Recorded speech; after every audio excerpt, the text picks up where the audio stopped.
राधे राधे दोस्तों। हिंदू पंचांग के अनुसार कार्तिक माह के शुक्ल पक्ष की अष्टमी के दिन गोपाष्टमी का पर्व मनाया जाता है। मान्यता है कि इस दिन भगवान श्री कृष्ण ने गोचारण शुरू किया था। गोपाष्टमी के दिन भगवान श्री कृष्ण और गाय व बछड़े की पूजा अर्चना करने का विधान है।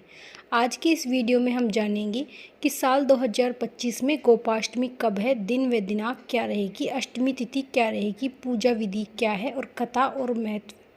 चलिए शुरू करते हैं आज का वीडियो। अगर आपने हमारे चैनल को सब्सक्राइब नहीं किया है तो कर लीजिए। आगामी तिथियों की व्रत त्योहारों की जानकारी प्राप्त करने के लिए आज ही हमारे चैनल को सब्सक्राइब करें।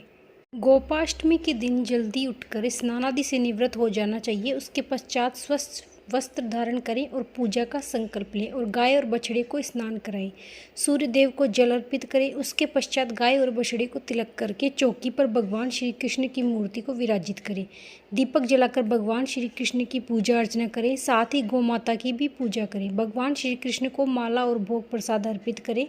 उसके पश्चात मिठाई अर्पित करें। रोटी, गुड़, फल आदि अर्पित करें।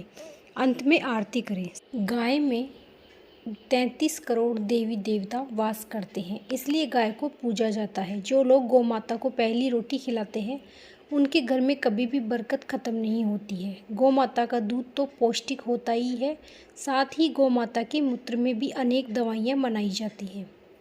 समुद्र मंथन में जितने भी रत्न प्राप्त हुए थे उनमें से एक कामधेनु गाय माता भी और शेष गाय उन्हीं की संस्कृति है। कामधेनु ऐसी गाय थी जो सबकी इच्छा पूरी कर दिया करती थी और हिंदू धर्म में गाय को बड़ा शुभ माना गया है। जो कि इसका पालन करते हैं उनके घर में शुभता रहती है। इसलिए कहते हैं कि गाय को चारा देना, उनकी सेवा करना चाहिए। गौ माता को देव तुल्य समझा गया है। गोपाष्टमी के दिन हमको कम से कम 5 दिए तैयार करने हैं। एक उपाय जरूर करना, जब भी आप गौशाला जाएं तो गाय के जो चरणों की मिट्टी है, थोड़ी सी आसपास की मिट्टी, वह जरूर लेकर आएं। अपने धन के स्थान में रखें। ऐसा करने से धन में वृद्धि होती है। या तुलसी जी के गमले में भी डाल सकते हैं, तो उससे सभी दोष दूर होते हैं। घर के जितने भी सदस्य होते हैं वो गौ माता की पूजा जरूर करें। गौ माता को खिलाने के लिए पालक लेकर जा सकते हैं, शकरकंदी, मूली, यहाँ मैं सभी चीज़ें बता रही हूँ। अगर आपके पास घर के आसपास गाय माता नहीं है तो आप घर में ही गाय माता की तस्वीर या फोटो की पूजा कर सकते हैं।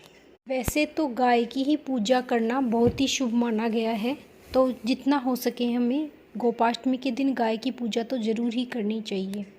गोपाष्टमी के दिन चांदी की गाय खरीदना बेहद ही शुभ माना गया है, तो आप ये भी कर सकते हैं। साल 2025 में गोपाष्टमी 30 अक्टूबर 2025 दिन गुरुवार को है। अष्टमी तिथि का प्रारंभ होगा 29 अक्टूबर 2025 को सुबह 9:23 पर होगा। अष्टमी तिथि की समाप्ति होगी 30 अक्टूबर 2025 को सुबह 10:06 पर। गोपाष्टमी की कथा के अनुसार एक बार बाल गोपाल जब 6 वर्ष के थे तो अपनी माता से कहने लगी, माँ मैं बड़ा हो गया हूँ और इसलिए अब बछड़े चढ़ाने नहीं जाऊंगा, मैं गौ माता के साथ जाऊंगा।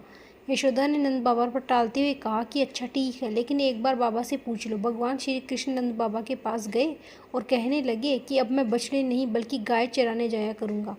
नंद बाबा ने उन्हें समझाने की कोशिश की, लेकिन कृष्ण की हट के आगे उनकी एक न चली। फिर नंद बाबा ने कहा कि ठीक है, लेकिन पहले जाकर पंडित जी को बुला लाओ ताकि उनसे गोचारण के लिए शुभ मुहूर्त का पता लगा सकूं।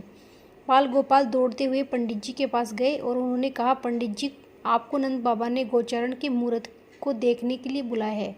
साथ ही बाल गोपाल ने यह भी कहा कि आप आज ही शुभ मुहूर्त बताना तो मैं आपको बहुत सारा मक्खन दूंगा। पंडित जी नंद बाबा के पास पहुंचे और पंचांग देखकर उसी दिन का गोचारण के मुहूर्त बता दिया और साथ ही यह भी कहा कि आज के बाद से 1 साल तक गोचारण के लिए कोई अन्य मुहूर्त नहीं है। नंद बाबा बाल गोपाल को गोचारण की आज्ञा दे दी। भगवान उसी दिन से गाय चराने लगे। मान्यता है कि उसी दिन से बाल गोपाल ने गोचरण शुरू किया था। भगवान द्वारा इस दिन गाय चराने का काम आरंभ करने की वजह से ही इसे गोपाष्टमी के नाम से जाना जाता है। यह थी हमारी आज की छोटी सी वीडियो। अगर आपको अच्छी लगी तो चैनल को लाइक, सब्सक्राइब, कमेंट में जय माता दी।